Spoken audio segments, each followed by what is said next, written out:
Most people would agree that America was founded in isolationism rather than internationalism. The fact that America is internationalist, it's just because it has been so in the last 70-some years. But you have Monroe Doctrine, they didn't join the League of Nations.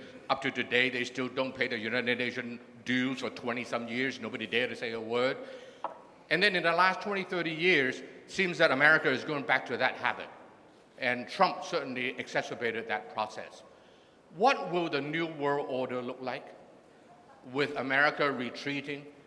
And how will that affect Singapore and this part of the world? How do you survive in a world where America is retreating and so very different from the last 70 years?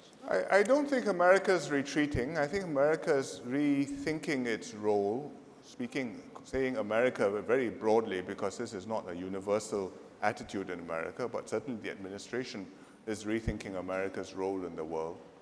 Up to now, America has been such a dominant player in the world economy that it has felt that it is in its interest to provide global public goods. In other words, to have the most open economy and therefore foster prosperity around the world, to maintain the peace in the Asia Pacific, in Europe, in the Middle East, pour blood and treasure, and therefore maintain security and stability around the world. And the world has prospered greatly, and America with it.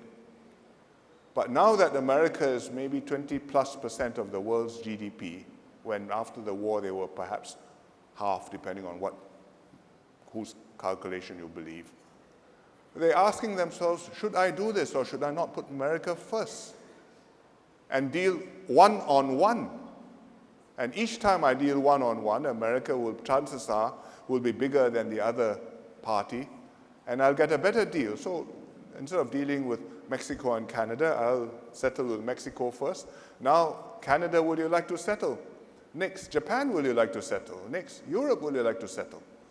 Well, America is entitled to take such a position, but if you work like that, it will be a very different global environment, because there's nobody who's in a position to take on the role which the US has hitherto played. And if the arrangement is going to be bilateral and each time it's a trial of strength, whose arm wrestling is stronger, I think that's a very different kind of world in which it's not only small countries which will feel uncomfortable. And we hope it doesn't go that way. America has still a huge interest in stability and prosperity, in global economic integration, in having an environment where its companies can operate freely and access markets, whether it's in China or India or South America or in Europe. And that depends on a multilateral global order where there's some weight and authority and respect given to supranational institutions like the UN, like the World Bank, like the IMF. And it doesn't sell very well during primaries or midterm elections, but I think that's what has benefited America for 2 generations plus since the war, and I think will continue to benefit the US for a long time to come. And I hope that it will be able to be sustained even though the overall balance of weight is shifting. Maybe one more question. Because actually, you may think that others are catching up and maybe hoping to overtake you, and I'm sure there are many which will think that they may want to overtake where the United States is. But it is not a foregone conclusion that it will happen.